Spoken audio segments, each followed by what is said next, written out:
Warahmatullahi wabarakatuh. Alhamdulillah nahmaduhu wa nasta'inuhu wa nastaghfiruh wa na'udzu billahi min shururi anfusina wa min sayyiati a'malina. Man yahdihillahu fala mudilla lahu wa man yudlil fala hadiya lahu. Ashhadu an la ilaha illallah wahdahu la syarika lahu wa ashhadu anna Muhammadan 'abduhu wa rasuluh. Allahumma salli wa sallim ala Muhammad wa ala alihi wa sahbihi ajma'in. Ya ayyuhalladzina amanu taqullaha haqqa tuqatih wa la tamutunna illa wa antum muslimun. Ya ayyuhan nasu taqu rabbakumul ladzi khalaqakum min nafsin wahidah wa khalaqa minha zawjaha wa basa minhuma rijalan katsiran wa nisaa. واتقوا الله الذي تساءلون به والأرحام إن الله كان عليكم رقيبا يا أيها الذين آمنوا اتقوا الله وقولوا قولا سديدا يصلح لكم أعمالكم ويغفر لكم ذنوبكم ومن يطع الله ورسوله فقد فاز فوزا عظيما فإن أصدق الحديث كتاب الله وخير الهدي هدي محمد وشر الأمور محدثاتها وكل محدثة بدعة وكل بدعة ضلالة أما بعد. Muslimin dan muslimat yang dirahmati oleh Allah Subhanahu wa taala sekalian. Alhamdulillah pada petang ini kita dapat bersama-sama. Cuma saya mohon maaf kerana saya agak terlewat hari ini disebabkan oleh kerana tadi ada mesyuarat tender tak boleh nak keluar. Terpaksa tunggu sekejap sehingga selesai. Jadi suara saya okey ke? Jelas ke? Boleh dengar dia mungkin speaker tu kita dah ubah sikit. Kita dah tundukkan dia. Jadi nampaknya kalau suara tu okey lah, maksudnya speaker pun dah tawaduk lah. Dah tunduk dah, kan? Baik. Kita nak sambung perbincangan kita menggunakan buku yang saya tulis ini. Dan alhamdulillah 5,000 naskah yang dicetak. Hadi Akmal bagi tahu tadi tinggal 11 naskah aja yang tinggal. Dah habis dah lah, nak habis dah cetakan pertama ni. Alhamdulillah orang duk baca kat lah, walaupun buku ni agak berat sebenarnya.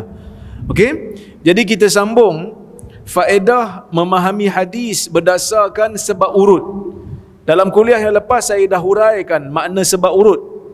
Jadi kita nak sambung faedah yang keempat daripada memahami hadis, daripada kaedah memahami hadis berdasarkan sebab urut, iaitu faedah yang keempat, menghilangkan percanggahan di dalam hadis. Percanggahan di dalam hadis ni tuan-tuan dan puan-puan adalah benda yang tak mungkin berlaku. Hadis bercanggah dengan hadis lain tak mungkin berlaku. Kalau berlaku, berkemungkinan salah satu daripada hadis itu tak sahih.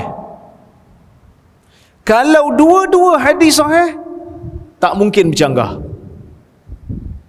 Kalau bercanggah juga, maksudnya salah satu tak sahih ataupun pemahaman kita yang tak sahih.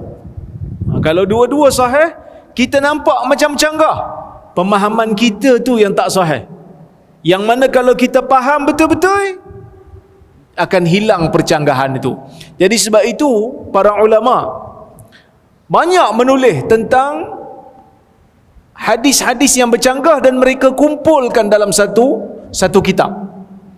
Antara yang terawal yang menulis tentang ilmu percanggahan antara hadis dan cuba untuk selesaikan percanggahan itu adalah Al-Imam Syafi'i rahimahullah. Al-Imam Syafi'i rahimahullah antara ulama yang awal yang menulis tentang hadis yang disangka bercanggah dengan hadis lain, Imam Syafi'i selesaikan. Nama kitab Imam Syafi'i itu Ikhtilaful Hadis. Ikhtilaful Hadis. Kemudian datang ulama-ulama yang lain tulis berkenaan dengan ilmu ni. Dan ilmu yang membicarakan tentang hadis-hadis yang bercanggah ni, sebahagian ulama menamakan ilmu ni dengan nama Mukhtaliful Hadis. Mukhtalif al-Hadis. Sebagian ulama dia panggil mukhtalaf al-hadis, tapi yang tepat mukhtaliful hadis. Tuan-tuan biasa dengar khilaf. Khilaf ni maksudnya ulama beza pendapat kan. Mukhtalif diambil daripada perkataan ikhtilaf, sama dengan maksud khilaf. Walaupun ada sebahagian ulama dia bezakan, tapi lebih kurang samalah maksud dia, kita boleh kata secara umum. Mukhtalif maksudnya hadis yang menyanggahi hadis lain. Tapi dia ada satu lagi ilmu. Bab bercanggah ni ada satu lagi ilmu yang kita panggil sebagai mushkil al-hadis. Mushkil al-hadis. Cuma ulama ada beza pendapat sikit. Apakah yang dipanggil sebagai mushkilul hadis dan apakah yang dipanggil sebagai mukhtaliful hadis? Okay, kita tengok. Ada kalanya sesebuah hadis boleh dilihat secara zahirnya bercanggah dengan hadis yang lain atau dalil yang lain. Ada hadis bercanggah dengan hadis lain, ada hadis bercanggah dengan dalil lain. Ada beza ke? Dalil lagi besar daripada hadis. Hadis sebahagian daripada dalil. Sebab dalil ni ada ayat Quran, ada hadis, ada akal, ada ijma', ada qiyas, ada masalih mursalah. Jadi dalil ni ada banyak. Hadis salah satu daripada dalil. So ada hadis menyanggahi hadis lain ataupun menyanggahi dalil lain. Okey. Percanggahan ini dibicarakan lebih terperinci dalam ilmu mukhtalif al-hadis atau mushkil al-hadis. Mukhtalif hadis pun dia, mushkil hadis pun dia. Cuma ulama ataupun sarjana hadis, ulama hadis berbeza pandangan terhadap definisi kedua-dua ilmu ni. Maksudnya ada beberapa pandangan, ada 3 pandangan. Pandangan yang pertama, pandangan yang kata mukhtalif hadis, ilmu yang membicarakan tentang hadis yang menyanggahi hadis lain. Mushkil hadis ialah ilmu yang membicarakan tentang percanggahan di antara hadis dengan dalil lain selain daripada hadis. Itu sebahagian ulama lah. Dia kata kalau mukhtalif, hadis lawan hadis. Mushkil, hadis lawan benda lain. Itu satu pandangan. Pandangan yang kedua, mereka kata mukhtalif hadis ialah hadis lawan hadis. Hadis bercanggah dengan hadis. Mushkil, hadis bercanggah dengan dalil. Maksudnya mukhtalif hadis sebahagian daripada mushkil. Mushkil lagi besar, mukhtalif kecil. Itu pandangan kedua. Pandangan ketiga, mukhtalif dengan mushkil sama saja, tak ada beza. Kalau tanya saya cenderung nombor 3, sama aja. Suka-suka je ustaz nak kata sama. Je lain, saya akan bagi bukti. First, saya kata, jika dilihat dari sudut kecenderungan ulama silam ketika membicarakan ilmu ini, dapat disimpulkan bahawa pandangan ketiga adalah pandangan yang tepat, iaitu tak ada beza. Mushkil pun sama dengan mukhtalif, sama, dua-dua sama. Sebab apa? First, tengok. Sebabnya ulama silam tidak membezakan kedua-dua ilmu ini. Ulama silam tak ada beza, dia samakan. Tak ada yang bezakan definisi, dua-dua sama. Tu first. Yang ketiga, tak ada perbezaan pun antara kedua-dua definisi ilmu ni dari sudut bahasa. Mushkil apa dia? Mushkil benda yang mengelirukan kita. Kan kita katakan, saya mushkil sikit lah. Dah kalau hadis bercanggah dengan hadis pun mushkil lah juga. Okey? Yang ketiga, ulama yang menulis kitab mukhtalif hadis seperti Ibn Qutaibah memasukkan hadis yang menyanggahi akal. Kan tadi ada pandangan kata mukhtalif ni hadis lawan hadis. Ada seorang ulama zaman silam lama, nama dia Ibn Qutaibah Ad-Dinawari.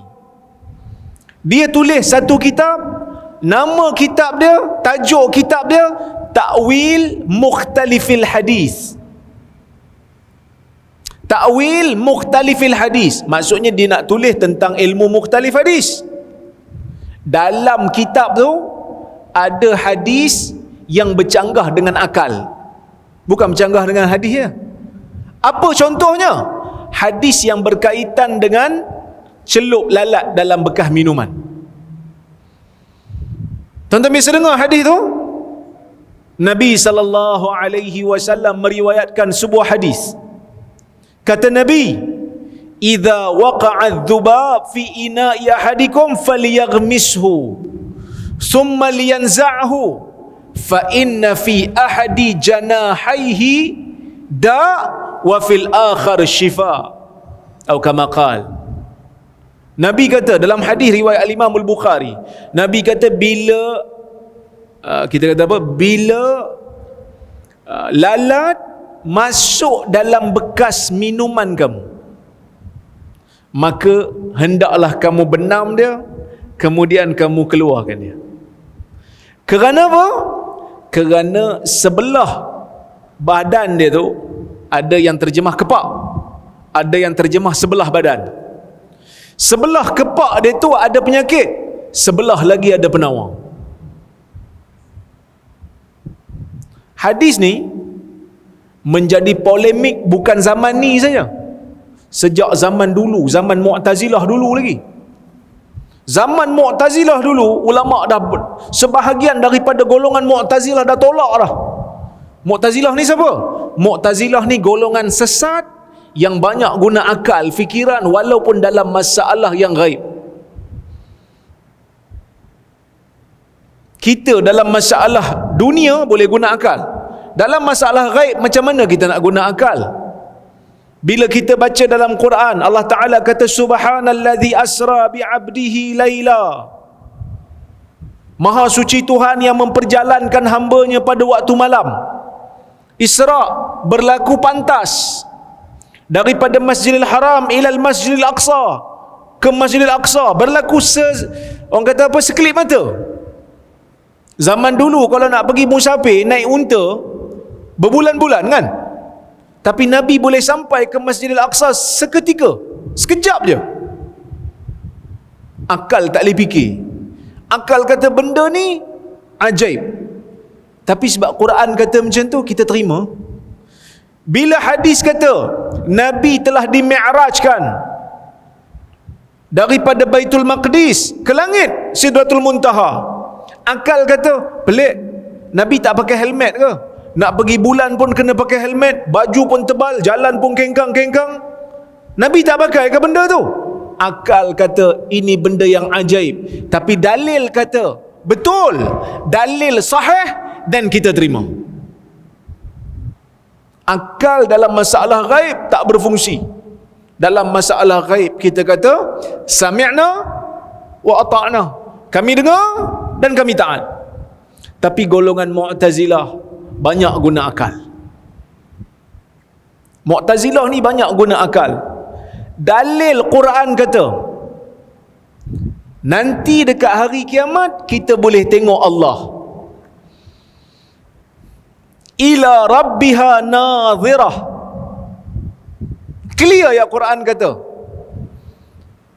Orang-orang yang berada dalam syurga boleh tengok Tuhan. Mu'tazilah kata tak boleh. Mana boleh tengok?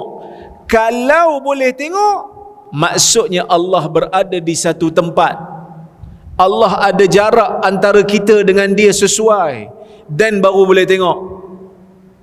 Mu'tazilah menggunakan akal lebih daripada had.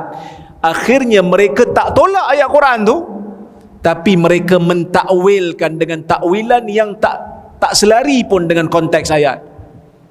Dia kata ila rabbiha nadhirah, bukan tengok Tuhan, tapi menunggu-nunggu Tuhan. Ila rabbiha muntadhirah.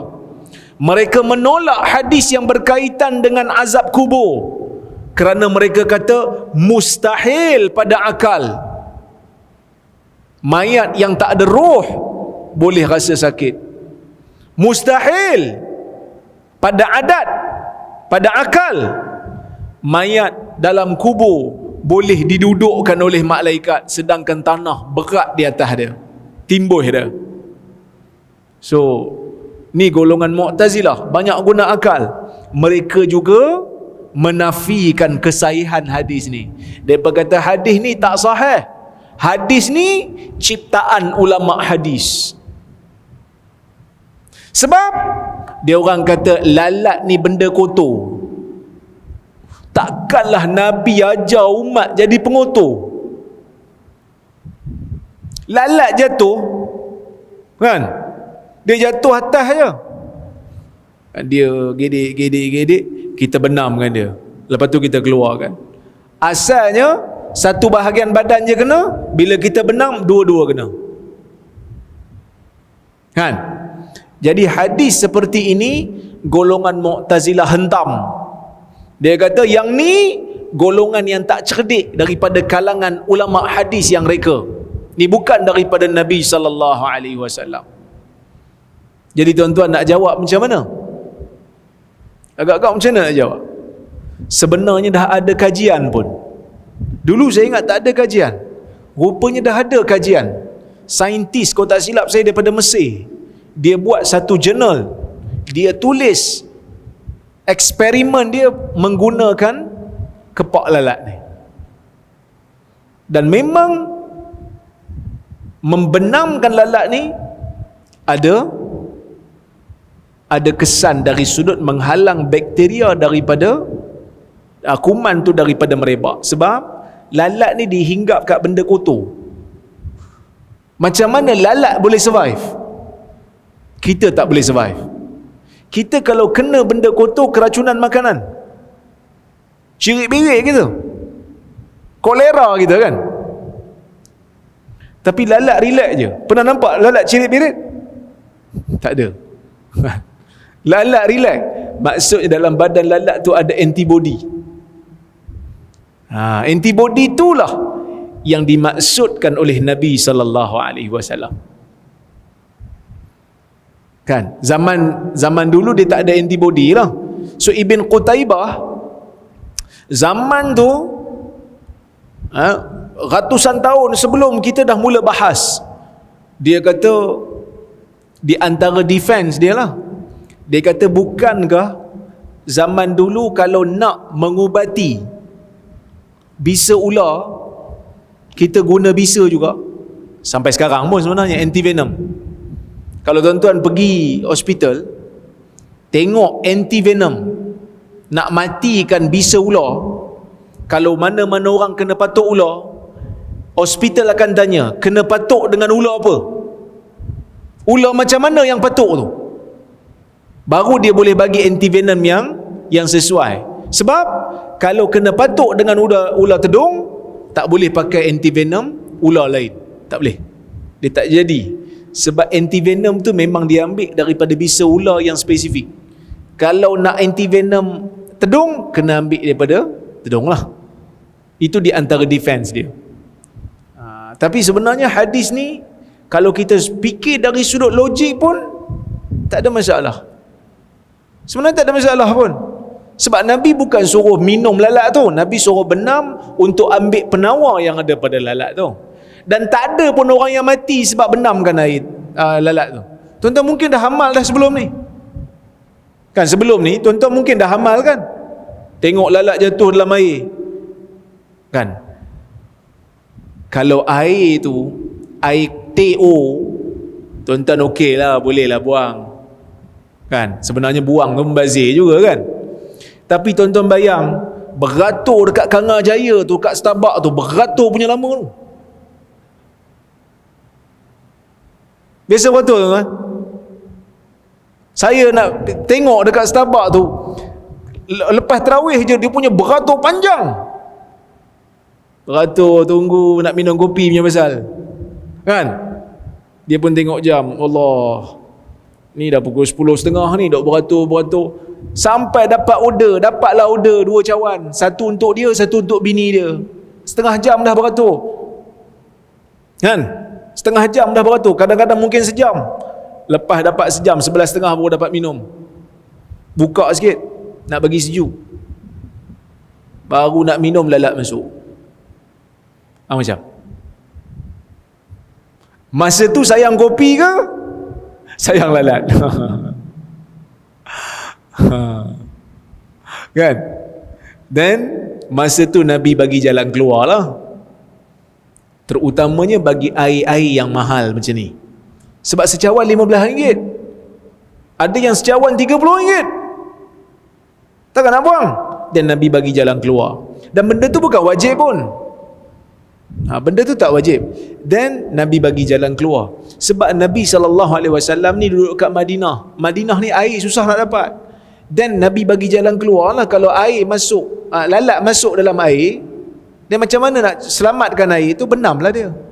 Tu saja. Tapi kalau tak nak, so boleh bagi haiwan, boleh tuang dekat tumbuhan. Jangan bazirkan lah. Kan, tuang dekat pokok supaya pokok boleh dapat manfaat air tu. Cuma bayangkanlah kalau Starbucks RM15 secawan tu. Kan, masa tu tak fikir dah, lalat pun lalat lah, aku benam juga. Akhirnya Nabi SAW benarkan untuk kita buang mudarat yang ada pada lalat tu. Okey? Hadis yang seperti ini pun masuk dalam kitab Takwil Mukhtalif Hadis. Walaupun namanya mukhtalif, hadis ni tak bercanggah dengan hadis lain. Hadis ni bercanggah dengan akal. Akal kata macam mana lalat yang orang kata apa? Lalat yang kotor boleh disuruh oleh Nabi SAW untuk benamkan dia. Tambah kotor lah. Sebenarnya fakta saintifik moden ada menyebutkan sebenarnya tak salah pun. Benda ni selari dengan ilmu sains. Okey? Baik. Yang keempat, ulama yang menulis kitab dan meletakkan tajuk muskil seperti At-Tahawi yang menamakan kitabnya Syarah Mushkil Al-Athar juga membicarakan tentang hadis yang menyanggahi hadis lain. Maksudnya mukhtalif hadis pun ada letak hadis bercanggah dengan akal. Orang yang tulis dalam bab mushkil hadis pun ada masukkan hadis bercanggah dengan hadis. So dua-duanya ilmu ni sama. Mushkil hadis pun sama, mukhtalif hadis pun sama. Okey? Baik. So kita tengok. Saya kata kat situ, kesimpulannya, kedua-dua ilmu ini adalah sama. Antara faedah mengetahui sebab al-wurud ialah seseorang mampu untuk menghilangkan percanggahan antara hadis. Contoh berikut menjelaskan hakikat ini. Yang pertama, hadis larangan berpuasa sewaktu musafir. Kita tengok ada hadis Nabi SAW benarkan orang musafir untuk puasa. Ada hadis yang lain Nabi SAW larang orang lain berpuasa, orang musafir berpuasa. So dua hadis ni bercanggah. Macam mana nak selesaikan? Kita tengok. Aisyah radhiyallahu anha meriwayatkan, ini dalam hadis riwayat Tirmizi dengan sanad yang sahih, anna Hamzah ibn Amr al-Aslami sa'ala Rasulullah sallallahu alaihi wasallam 'anis shaumi fi safar wa kana yasrudu as-saum faqala Rasulullah sallallahu alaihi wasallam in syi'ta fasum wa in syi'ta fa'aftir.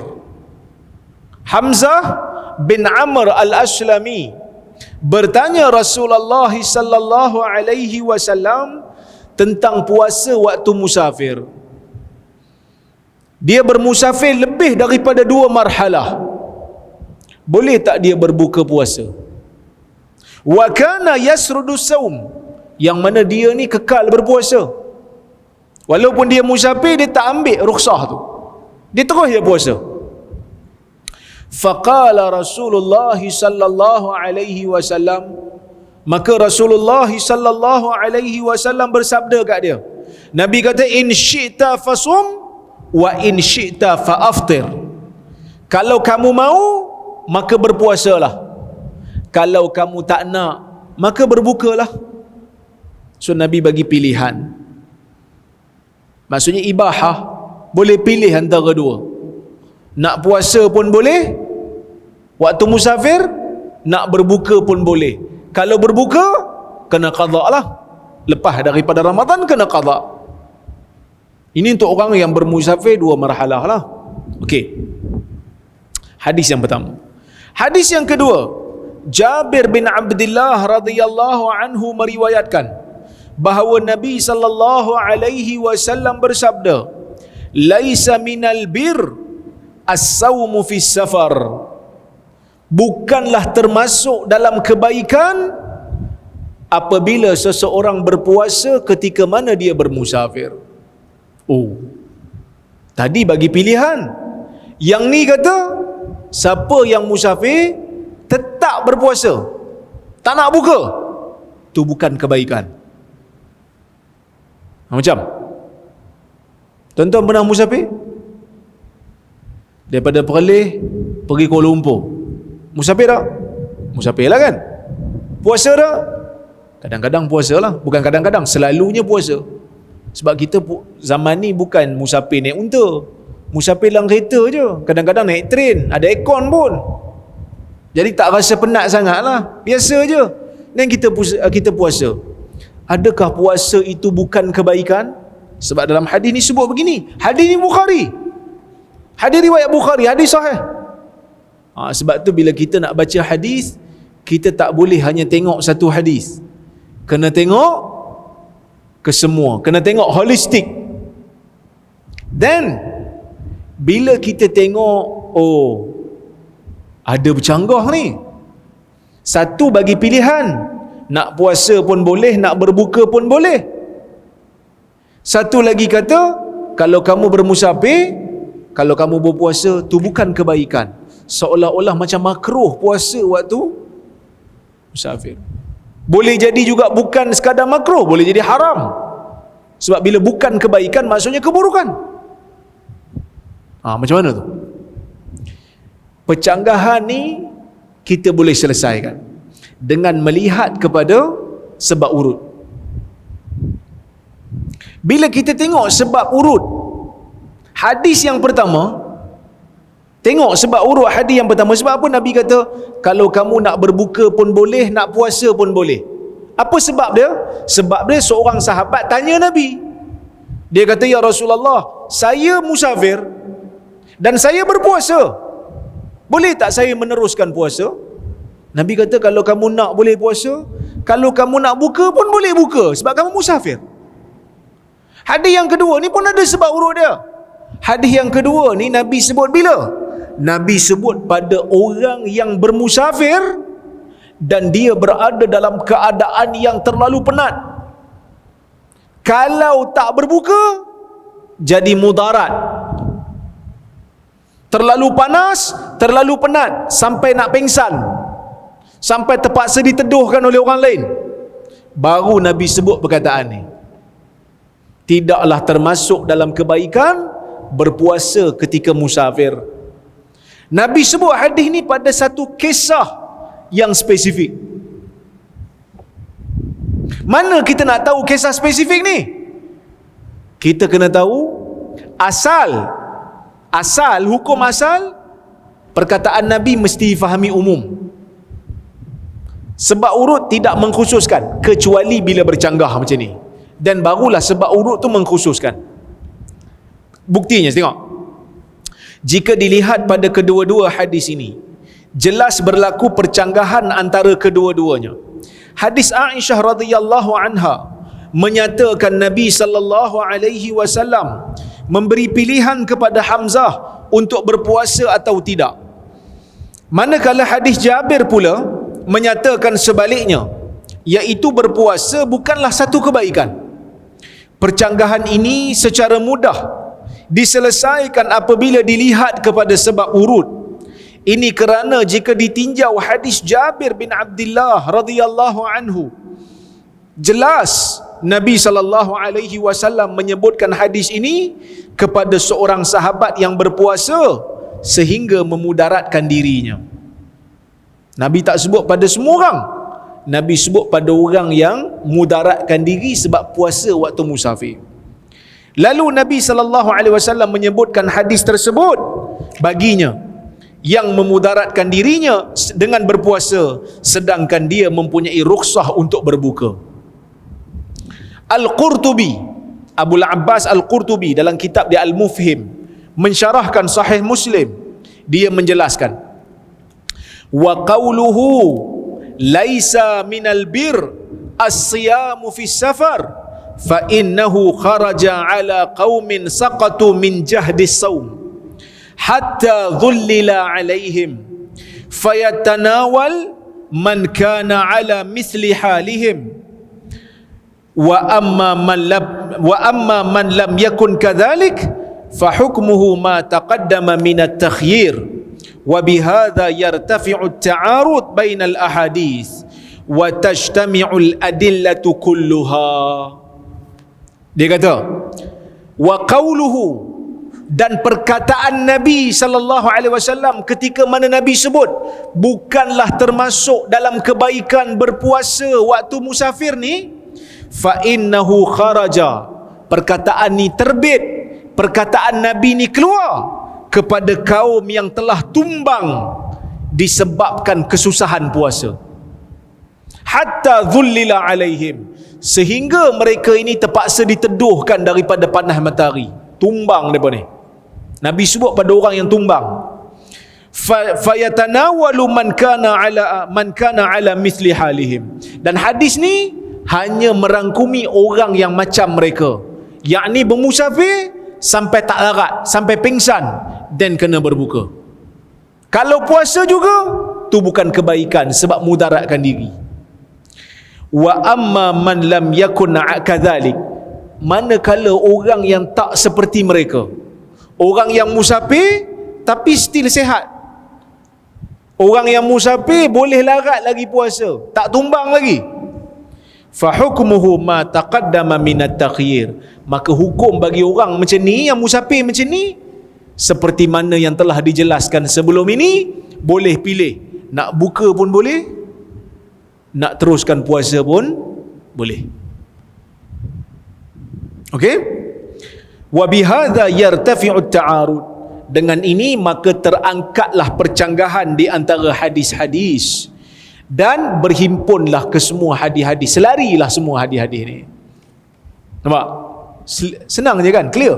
Bila tengok sebab urut, oh okey, sebenarnya tak bercanggah pun, kita je yang salah faham. Kan? Macam kita tengok, ada seorang ustaz tengok, dia tengok anak murid dia, ish, tak bagus ambil wuduk. Orang duk faham, ambil wuduk tak bagus? Takkan ambil wuduk tak bagus ustaz? Nabi suruh ambil wuduk, sentiasa jaga wuduk. Tak, saya bukan sebut wuduk secara umum. Saya tengok anak murid saya tu membazir air, saya pun katalah tak bagus ambil wuduk macam ni. Itu maksud saya. Dan hadis ataupun perkataan kadang-kadang mesti difahami berdasarkan konteks, suasana. Sebab kenapa disebut perkataan tu, suasana tu.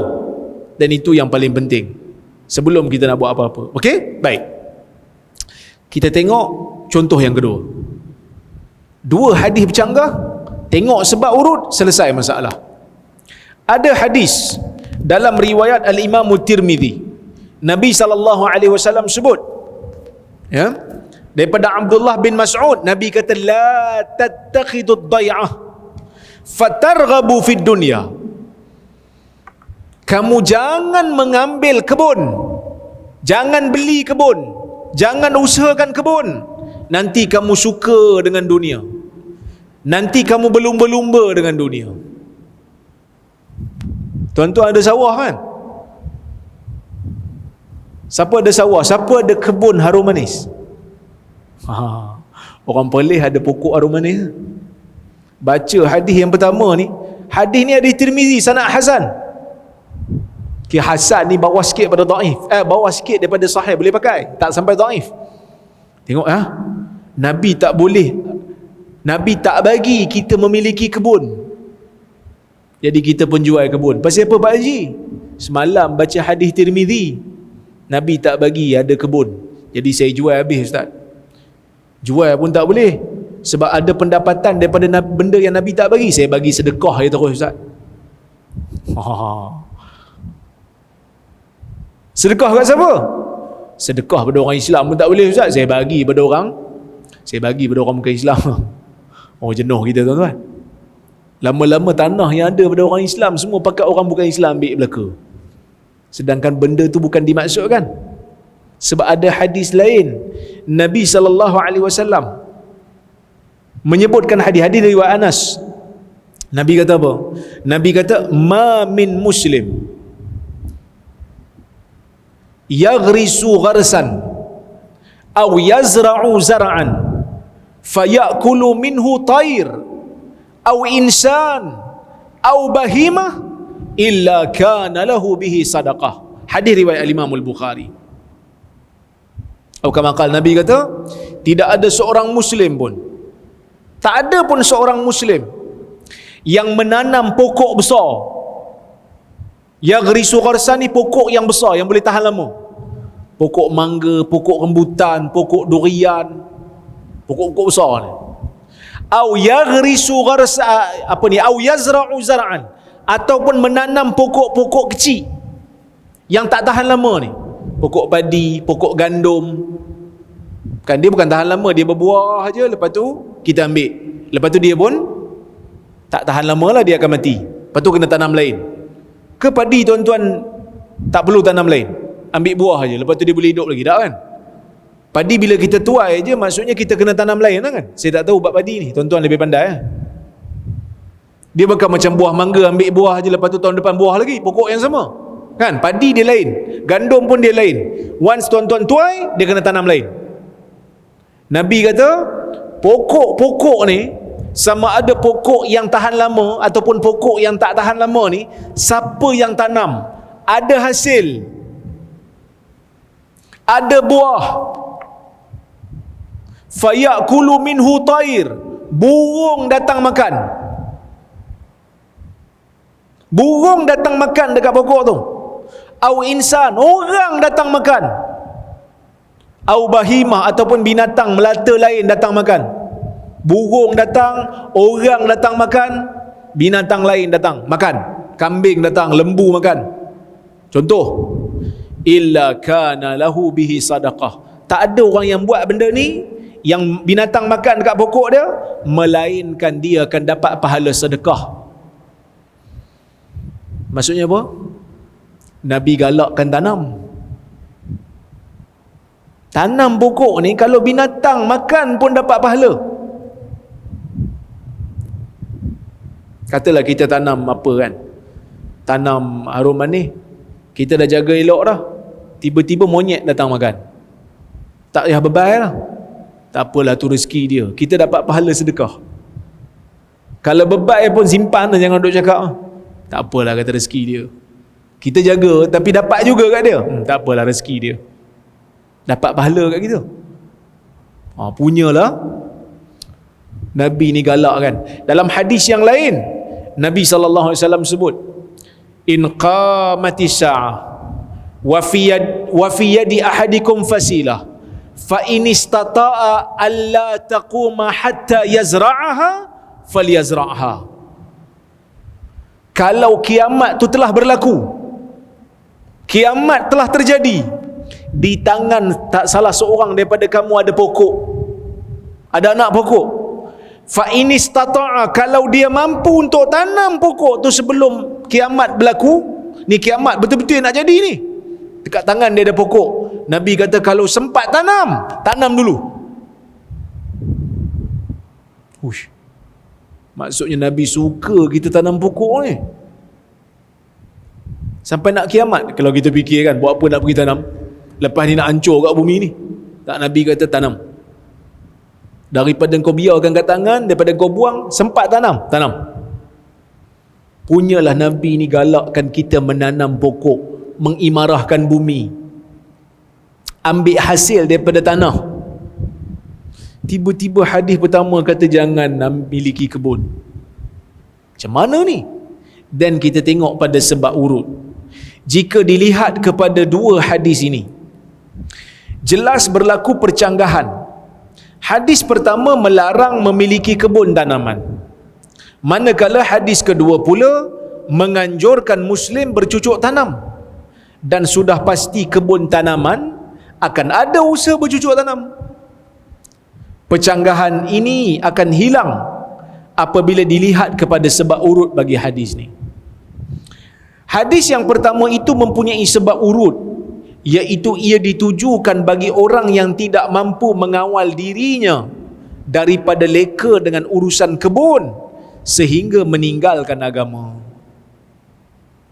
Macam mana nak tahu? Ada satu hadis lagi yang sahih yang Nabi SAW sebut, "Iza akhadhtum aznabal baqar wa raditum biz-zara' wa tabaya'tum bil-'inah wa taraktumul jihad fi sabilillah sallatallahu alaikum dhulla la yanzi'uhu hatta tarji'u ila dinikum." Atau kama qala. Maksudnya apa? Maksudnya Nabi SAW bersabda, bila kamu dah mula ambil ekor lembu, kamu dah mula ada ternakan, waraditum bizara', kamu dah ada kebun-kebun, kamu suka dengan kebun yang banyak, watabayatum bil'inah, kamu dah mula menggunakan helah untuk menghalalkan riba. Jual beli inah ni jual beli yang helah untuk menghalalkan riba. Macam mana cara dia? Katalah Syekh ni datang kat saya, dia kata, "Ustaz, saya nak pinjam duit Ustaz." Sini, berapa nak pinjam? Saya nak pinjam 5,000. Jadi saya pun tengok, nak pinjam 5,000, bila nak bayar? Dia kata, bulan depan saya bayar. Kalau saya bagi 5,000,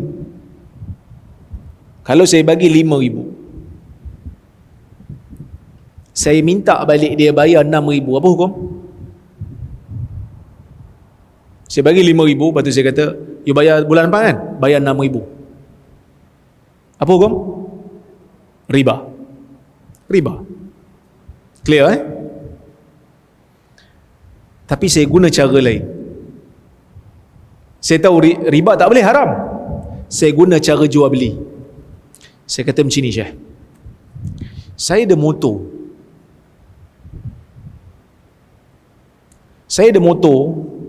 Motor ni saya nak jual harga 6,000. Awak beli motor ni daripada saya harga 6,000. Awak bayar ansur-ansur. Tahun depan baru bayar penuh. Bayar ansur-ansur sikit-sikit. Tapi 6,000 lah bayar. Tapi awak kena jual balik motor harga sama. Motor yang sama ni saya jual balik kat saya beli dengan harga 5,000 cash. Mana? Dia dapat apa?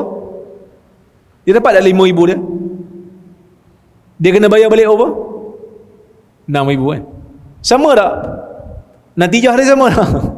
Sama. Cuma tadi straightforward, yang ni dia kona-kona sikit. Dia guna jual beli. Yang ni yang disebut jual beli inah.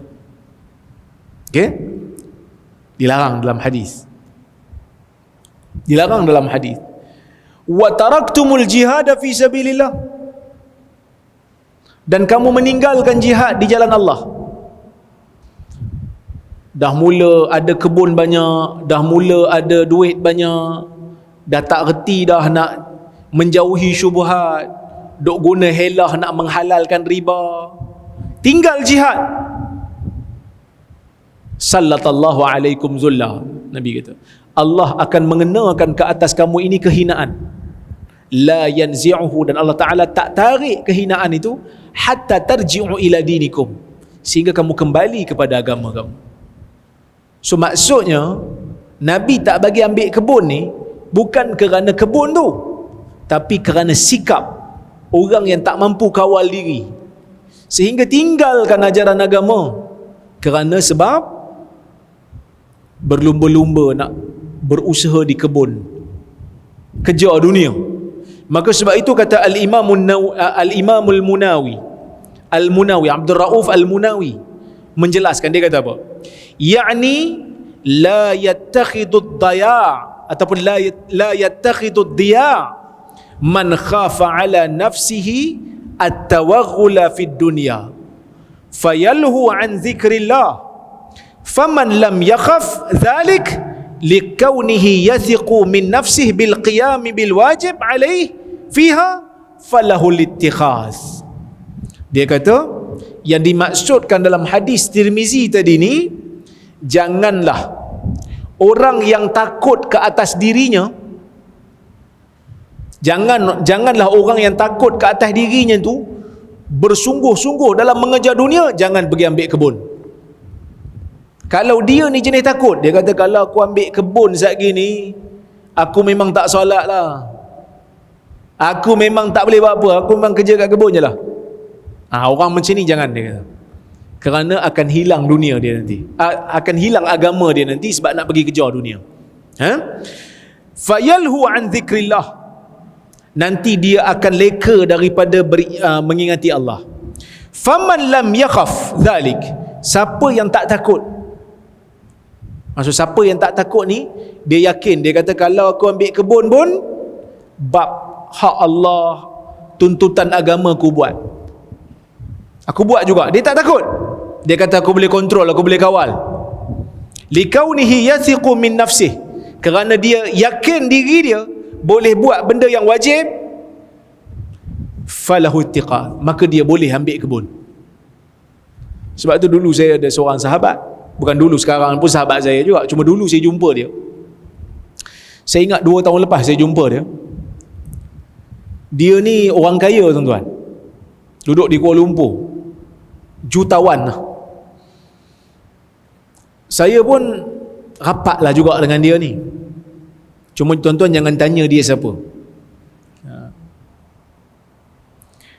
Kebetulan masa tu saya melancarkan kempen infak untuk sekolah IQ dekat Perlis, dekat Penang, dekat Penang. Saya ada dengan kawan-kawan ada usahakan sekolah tahfiz. Nama sekolah tu Sekolah Menengah Arab Tahfiz IQ, Smart IQ. Jadi saya pun bagi tahulah dekat Tan Sri. Saya kata, Tan Sri, kami kempen untuk infak untuk sekolah ni, sebab yuran yang ada tak cukup. So, murid belum ramai lagi lah. Sebab kita select, kita bukan main ambil je, kita pilih yang terbaik. Ada temuduga, ada exam, lulus baru masuk. Sebab kami punya matlamat, biar budak-budak yang masuk ni ada kualiti, sebab dia nak jadi pendakwah sunnah pada masa akan datang, biar cerdik. Okay. Dia pun kata okey, tak apa, datang. Sekali dia bagi cek, dekat saya. Saya tengok dekat cek tu atas nama persatuan lah, bukan atas nama saya, atas nama persatuan, RM200,000. Saya terkejut. Uish, Tan Sri, saya tanya, betul ke ni? Takut terlebih kosong. Kan kosong ni bahaya kan, nampak macam tak ada nilai, tapi kalau terlebih kosong, bankrupt juga kita kan. Nak bayar 2,000 je, pergi letak 3 kosong kat belakang, tak jadi 200,000. Saya kata, betul ke ni? Dia kata betul. Ambil. Kalau tak cukup, bagi tahu saya. Saya kata, takkan kita nak kata tak cukup kan? Kita pun terkejut masa tu. Saya kata, untung jadi orang kaya Tan Sri, boleh bagi banyak. Dan saya rasa bukan kami je Tan Sri bagi, mesti orang lain pun dapat juga. Dia kata kat saya, ni pesanan ni saya simpan. Dia dah sebut 2 tahun dah, saya ingat dalam kepala saya lekatkan dalam kepala. Bagi saya ini nasihat yang bagus. Dia kata, brother, dia kata, kalau Allah letakkan you di satu tempat, di tempat tu you boleh bagi sedekah, you boleh salat, you boleh puasa, you boleh ingat Allah, syukur. Kerana belum tentu kalau awak kat tempat saya, awak boleh bagi banyak ni. Belum tentu. Dia cakap tu bukan kerana dia nak takabur, tak. Dia kata, saya tahu, saya dah duduk sini. Pertarungan perasaan ni kuat, dia kata. Kerana belum tentu orang yang ada kedudukan, orang yang ada kekayaan boleh bagi, boleh ingat kat Tuhan. Belum tentu. Jadi kalau di mana pun Allah letak kita, kita boleh ingat Allah, kita boleh salat, kita boleh ibadat ikut cara yang Allah Ta'ala suruh, kita boleh bagi untuk orang yang lain pun, kongsi rezeki kita untuk kebaikan, syukurlah, dia kata. Jangan terlalu mengharap benda yang Allah Ta'ala nak bagi, yang Allah Ta'ala belum bagi. Usaha-usaha, tapi kalau Tuhan belum bagi, jangan serabut kepala. Itulah tuan-tuan. Sama juga lah macam hadis ni. Kalau kita jenis takut diri kita, kalau aku ni jenis tak boleh kawal diri, tak payah duk berharap sangat lah. Sebab nanti takut-takut jadi macam Qarun lah. Kaya tapi kedekut kan? Takut macam tu. Tapi kalau kita jenis percaya kat diri, no big deal lah. Jadi kaya macam mana pun tak ada masalah. Okey. Last, mengetahui sebab urut yang pelbagai bagi sesebuah hadis.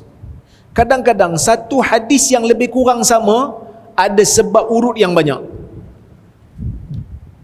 So bila kita faham hadis ikut sebab urut ni, tak jadi pelik. Hadis ni bukan sebab urut dia ni ke? Hadis ni bukan sebab urut dia tu ke? Tak, semua tu sebab urut yang pelbagai untuk satu hadis yang sama. Dan benda tu tak pelik pun bagi siapa yang mengkaji hadis. Kita tengok. Baik. Hadis larangan datang ke masjid bagi orang yang makan bawang putih. Bawang putih ni bawang putih mentah lah, bukan bawang putih yang nak masak. Yang nak masak dia kurang bau, yang mentah. Okey, tengok. Terdapat larangan khusus bagi orang yang makan bawang putih mentah untuk datang ke masjid kerana ia mengganggu jemaah yang lain. Anas meriwayatkan daripada Nabi SAW tentang bawang putih. Anas kata, Nabi kata, man akala fala yaqrabanna masjidana. Siapa makan benda ni, jangan datang dekat masjid kami. Jangan datang solat berjemaah lah, kerana mengganggu orang. Okey. Hadis ini jelas menceritakan larangan terhadap orang yang makan bawang putih untuk hadir ke masjid. Tetapi jika diteliti dalam hadis Nabi SAW, terdapat beberapa kisah atau peristiwa yang menyebabkan Nabi SAW menyebutkan perkara ini. Ada banyak peristiwa.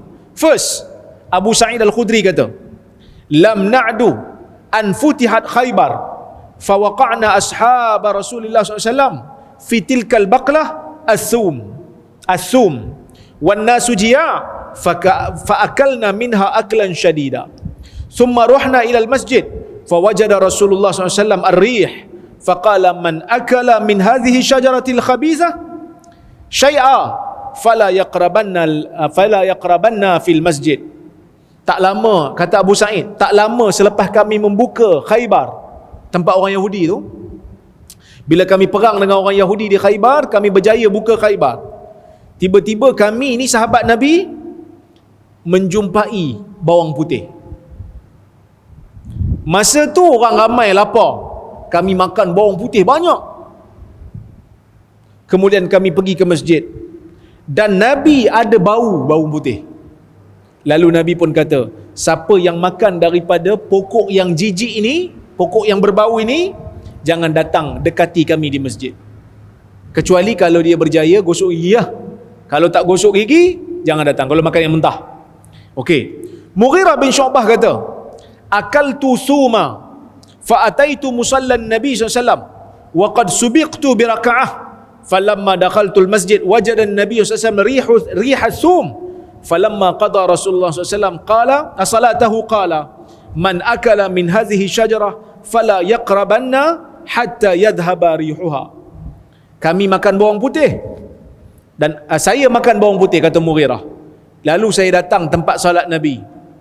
Waktu tu saya dah tertinggal 1 rakaat masbuk. Ketika mana saya masuk ke dalam masjid, Nabi mendapati ada bau bawang putih. Selesai Nabi salat, Nabi sebut, siapa makan pokok ni, siapa makan pokok bawang putih ni, jangan datang dekat sehingga baunya hilang. Hadis ni riwayat Abu Daud. Tadi kata dekat Khaybar, yang ni tak ada sebut Khaybar. Yang tadi kata Abu Sa'id, yang ni kata Mughirah bin Syu'bah. Ada pelbagai versi. Maka sebab itu saya sebut di situ, kedua-dua hadis menjelaskan maksud yang sama bagi dua peristiwa yang berbeza. Oleh itu, para ulama menjelaskan bahawa hadis-hadis ini mempunyai sebab urut yang pelbagai, walaupun lafaznya hampir sama. Muhammad Al-Mukhtar Asy-Syanqiti menjelaskan, dia kata, wala iskala fi dhalik min takririn nahi li ta'addudi mujibihi kal qidr allazi fihi al-buqul yawm al-Khaybar wa kadkhuli ba'di sahabah al-masjid birihi thum ka qissatil Mughirah radhiyallahu anhum ajma'in wa laysa fi dhalika ikhtilaf yaqdah fi sihhatil hadis. Dia kata tak ada kemusykilan pun sebenarnya, walaupun pengulangan larangan ni berulang-ulang banyak kali. Sebab berulangnya sebab untuk Nabi larang. Antaranya bekas makanan yang para sahabat makan bawang putih waktu Khaybar, dan Mughirah bin Syu'bah yang datang pun makan juga. Dua sebab yang berbeza, dua larangan yang sama. Sebab benda tu berulang. Maka dia kata tak ada masalah, dan ini tidak mengganggu pun kesahihan hadis. Wallahu ta'ala a'lamu bissawab. InsyaAllah pada kuliah akan datang kita akan bincang faedah yang ke-6 dan ke-7 sebelum kita masuk kepada disiplin, dan ke-8 sebelum kita masuk kepada disiplin. Kita masih lagi dalam bab faedah mengetahui memahami hadis berdasarkan sebab urut. Ada soalan tuan-tuan?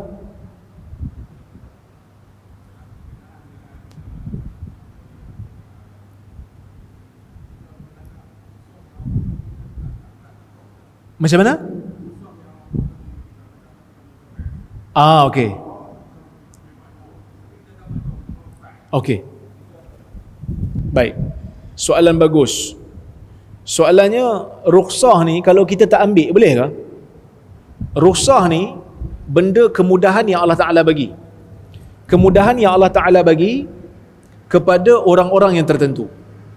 Contohnya, jamak salat untuk orang yang bermusafir. Rukhsah qasar salat bagi orang yang bermusafir. Berbuka bagi orang yang bermusafir kalau dia berpuasa. Dan kita kena tengok, rukhsah tak semuanya berada di satu level. Ada rukhsah yang kalau kita tinggal lebih baik daripada kita buat. Contoh, orang yang dipaksa untuk menyebutkan kalimah kufur, kalau dia tak sebut, dia akan dibunuh. Dia boleh sebut tak? Boleh sebut. Tapi kalau dia tak sebut, dengan dia sebut, mana lagi baik? Dia tak sebut lah. Kalau tak sebut, dia mati syahid. Itu lebih baik daripada dia sebut. Kalau dia sebut, boleh tak? Boleh. Okay, first. Contoh, rukhsah jamak salat waktu musafir. Boleh tak boleh? Boleh. Antara jamak dengan tak jamak, mana afdal? Tak jamak. Salat di waktunya lebih bagus. Tapi jamak boleh tak? Boleh. Dia tak makruh. Tapi kalau jamak, lebih utama. Puasa umpamanya. Kalau dia sihat, dia kuat, dia boleh puasa. Dia musafir. Mana bagus? Puasa waktu musafir, boleh tahan ataupun berbuka. Sedangkan dia memang sihat. Puasa lagi bagus. Wa antasumu khairul lakum. Kecuali kalau dia tak larat sangat, dia pengsan, dia sakit, dia boleh mati, dan berbuka wajib untuk dia, kerana nak menyelamatkan nyawa dia. Ada rukhsah yang wajib ambil. Macam tadilah, kalau tak makan mati, dan wajib. Dia telah lapar sangat, di tengah-tengah padang pasir tak ada benda nak makan. Kalau tak makan mati. Tengok-tengok ada babi. Babi je ada, yang lain tak ada. Boleh tak dia makan babi tu? Kalau tak makan mati. Wajib makan. Rukhsah yang kena ambil. Ada rukhsah yang lebih bagus ambil. Macam qasar salat. Orang musafir dia qasar. Dia salat 2 rakaat. Qasar lebih bagus daripada salat tamam bagi orang yang bermusafir. Kecuali orang yang semayang belakang imam yang tamam, dan dia wajib tamam. Contoh dia musafir, katalah saya daripada Perak, saya datang ke sini, singgah kat masjid ni, tengok imam solat tamam. Saya boleh tak solat qasar? Tak boleh solat qasar kalau semayang belakang dia. Tapi ada orang dia macam mengelak, dia tunggu sampai imam tu habis.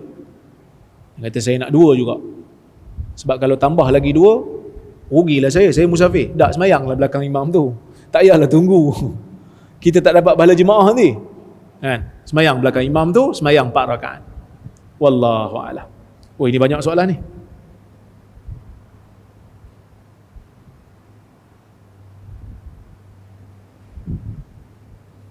Assalamualaikum, dia kata. Masjid tempat saya ada 2 imam untuk solat qiyam Ramadan. Mereka akan jadi imam secara bergilir. Setelah selesai 10 rakaat, imam akan bertukar ganti. Jika kita balik ketika imam satu dah tak jadi imam, adakah kita dikira selesai bersama imam kerana kita niat dia imam kita sampai selesai? Ni, kes nak solat dengan imam sampai selesai.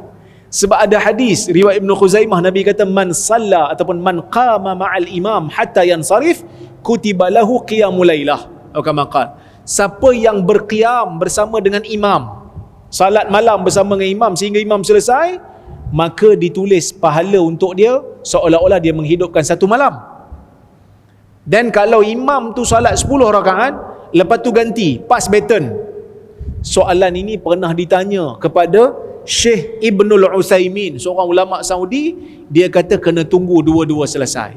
Sebab imam yang first bila ganti dengan imam yang second itu naib kepada imam yang first. Naib Johan, naib pengurusi kan, dia pengganti, dia mengambil hukum yang sama. So kena tunggu sampai imam selesai. Tapi ustaz, saya tak larat ustaz, benda sunat tuan-tuan.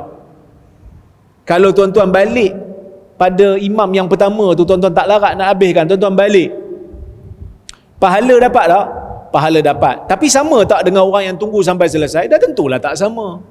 Mana boleh kata sama? Tak sama lah. Kerana orang yang tunggu tu dia struggle lagi lah. Jadi jangan risau. Kalau memang dah tak larat, dah ngantuk sangat, pergilah tidur dulu, daripada kita solat tersengguk-sengguk sampai kita pun tak sedar kita buat apa. Kan orang lain semua dah habis, dah bangkit sampai solat witir, kita sujud tak bangun-bangun sebab lena. Okey, baik.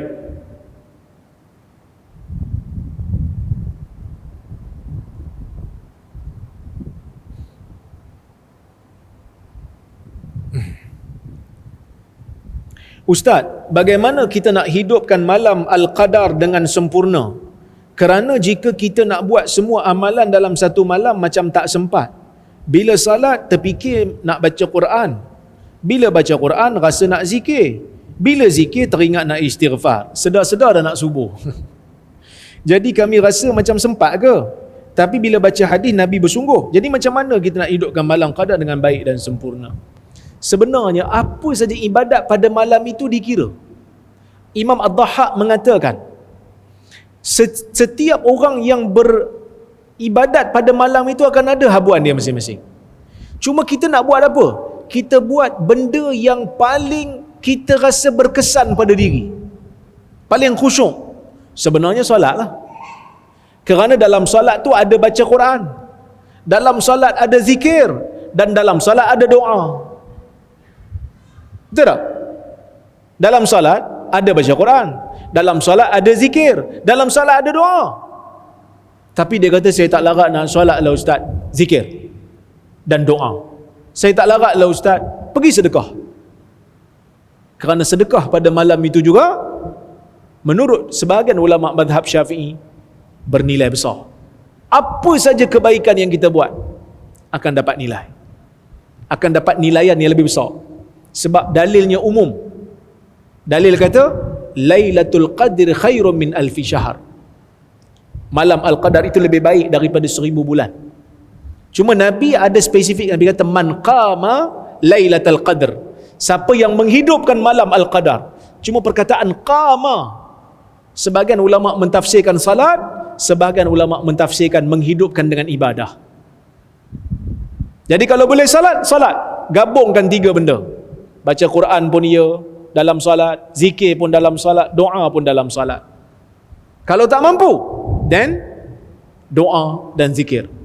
Baca Quran. Yang penting apa yang boleh buat kita khusyuk beribadat pada malam itu. Tapi ada orang dia tak boleh salat, perempuan, uzur tak boleh salat. Nabi suruh doa dengan doa yang sangat masyhur. Allahumma innaka afu tuhibbul afwa fa'fu anni. Wahai Tuhan, engkau pengampun, engkau sukakan pengampunan, ampunkan aku. Doa ni bukan untuk orang yang uzur je, semua boleh. Tuan-tuan nak doa dalam salat pun boleh waktu malam Al-Qadar. Lepas salat pun boleh, doa. Kerana Sufyan As-Sawri kata, aku lebih suka berdoa pada malam Al-Qadar daripada salat. Yakni salat yang tak ada doa. Kalau tuan-tuan doa salat pada malam Al-Qadar, pastikan ada doa sekali. Doa, Allahumma innaka afu tuhibbul afwa fa'fu anni. Ya Allah, engkau pengampun, kau suka pada pengampunan dan ampunkan saya.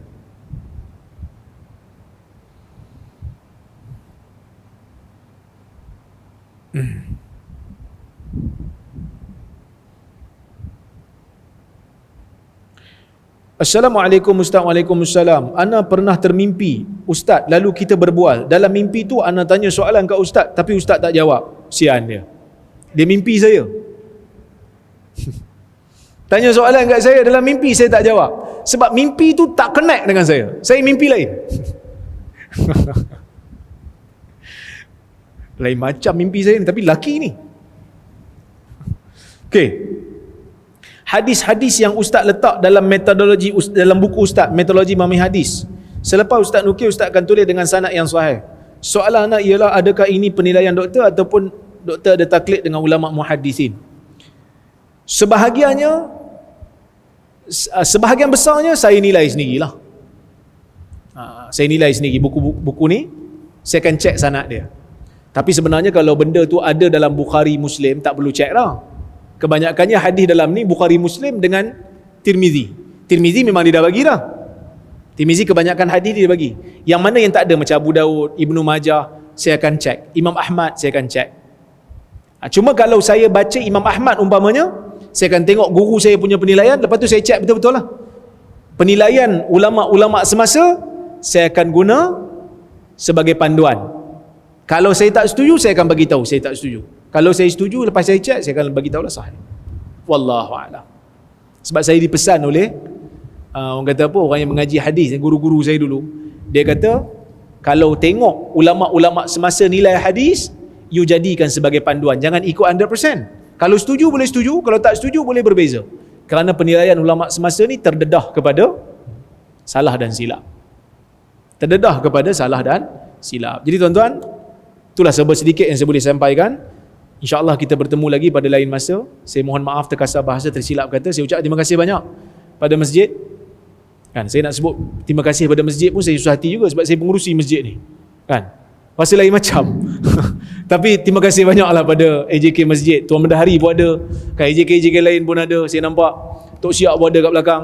Tunggu je kan. Pak Imam pun ada. Jadi saya ucap terima kasih banyak kerana hadir pada petang ni. Bukan senang nak duduk dalam kuliah. Kan, dalam keadaan petang-petang orang lain semua mengantuk. Saya tak apalah saya bercakap. Saya tak mengantuk lah. Yang lain semua bakat tunggu walaupun kuliah kita agak sedikit lewat. Saya juga ucapkan terima kasih banyak pada Global Ihsan, pada Kak Jini, pada Dr. Azmi, pada Ustaz Reza yang orang kata apa, setiap masa ia berfikir untuk mengisi program-program ilmu dan juga program-program kebajikan. Terima kasih juga yang ikut di Zoom, yang ikut di Facebook. Saya ucapkan terima kasih banyak. Aqulu qawli hadza wa astaghfirullahal azim li wa lakum. Wassalamualaikum warahmatullahi wabarakatuh.